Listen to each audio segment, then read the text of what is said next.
They usually forget something. Here is a good illustration of the old bromine, that the smartest criminal leaves some clue, in even the most carefully planned crime. Mused Professor Fordney. While in Culture, a beautiful little English village, I was asked by the local police to assist them in a rather puzzling affair. Suspicion of a particularly brutal murder had been directed toward an illiterate underworld character. He was accused of sending the following note, found in the murdered man's pocket. Sir John, when I last seen you, I said I will kill you. If the money ain't here by Monday, all of it. Yours truly, XX.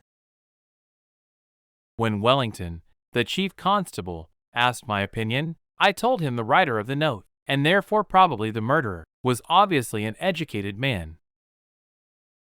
After explaining why I was sure of that, he agreed with me. An odd sort of case.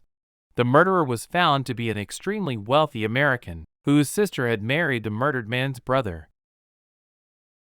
Well, Laughed Bill Cargo, to whom Fordney had been speaking.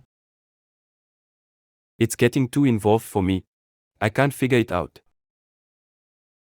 How had Fordney determined the American was an educated man?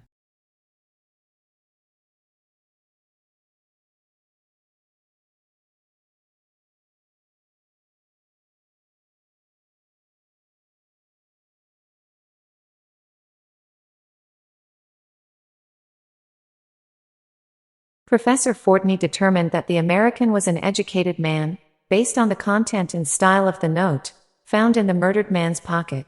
Here's the reasoning behind Fordney's conclusion. Grammar and spelling. The note contained proper grammar and spelling, indicating a certain level of education.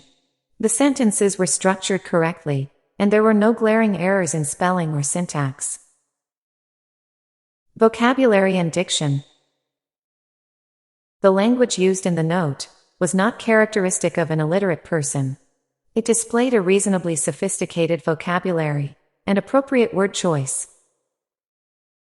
The phrase, "when I last seen you," indicated a deliberate use of non-standard grammar, which suggested an attempt to imitate the speech of a lower-educated individual, rather than reflecting the writer's actual level of education. Punctuation and formatting.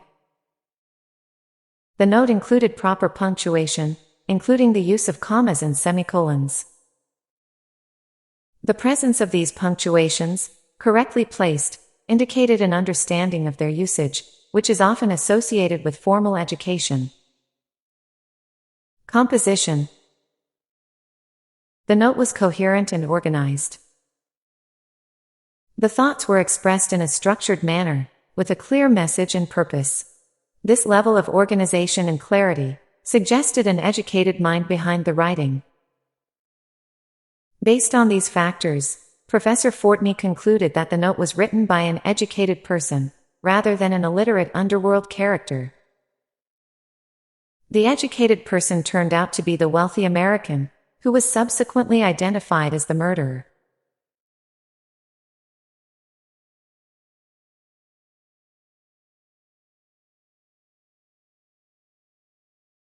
The note, although misspelled, poorly expressed, and written by a seemingly illiterate hand, was punctuated properly in 2 places. A semicolon and a comma would not have been used, had the writer been an uneducated man. Force of habit had betrayed him. You write with ease to show your breeding, but easy writing's cursed hard reading. Sheridan.